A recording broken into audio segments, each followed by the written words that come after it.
নমস্কাৰ কবলৈ ভাষা নাই গম পাইছো সকলোৱে খুব বেয়া পাইছে বহুত কষ্ট পাইছে কষ্ট দিছো মই কিন্তু আজি বেয়া লাগিছে মোৰ বহুত কাৰণ মই নিজে কৰিছো এইখিনি কাম ভাবা নাছিলো এনেকুৱা কিবা হ'ব I'm really sorry for it I'm really sorry I think no one expected me. Kuno aha kora nasile mupa mo gom paise sobe disappointed dise.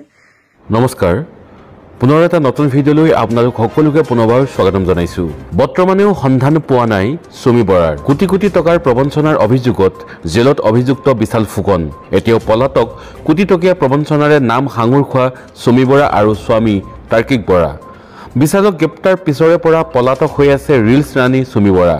Assam আৰক্ষীয়ে সুমি বৰাক আত্মসমৰ্পণ কৰিবলৈ দিছে যদিও এতিয়ালৈকে আত্মসমৰ্পণ কৰা নাই সুমি বৰাই বিগত 6 দিন ধৰি মাৰাথান জেৰা চলোৱা হ'ল বিশাল ফুকনক কিন্তু 6 দিনৰ জেৰাত আৰক্ষীয়ে সুমি বৰাক লৈ বিশালৰ মুখৰ পৰা এটা কথাও উলিয়াব নোৱাৰিলে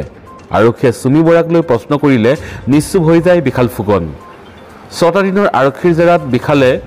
সুমিক লৈ এখাও কথা নকলে আৰক্ষীৰ সূত্ৰ মতে জেৰাত সুমি বৰাৰ বিষয়ে একো কথাই নকয় বিশাল ফুকনে কিন্তু সুমি বৰাৰ সন্দৰ্ভত ডাঙৰ মন্তব্য কৰিলে মুখ্যমন্ত্ৰী ডক্টৰ হিমন্ত বিশ্ব শৰ্মাদেৱে কালি সংবাদ মেলত মুখ্যমন্ত্ৰীয়ে মন্তব্য কৰে যে যিগৰাকী মহিলাৰ কথা কৈছে তেখেত কতো বাহিৰত ওলাই যাব নোৱাৰে হাতত দুটা টকা লৈ আছে টকাকেইটা খৰচ হ'ব নিজে পুলিচক যোগাযোগ কৰিব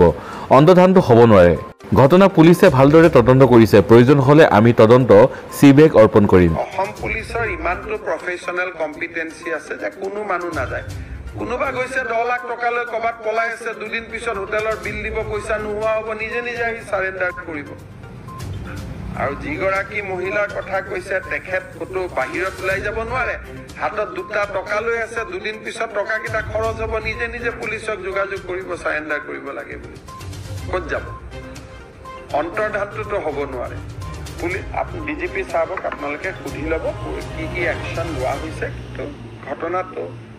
পুলিচে ভাল কৰি তদন্ত কৰিছে আৰু কোনো অসুবিধা নাই আনৰ টকাৰে কোটি কোটি টকাৰ সম্পত্তিৰ মালিক হৈছিল বিশাল ফুকন আৰু সেই টকা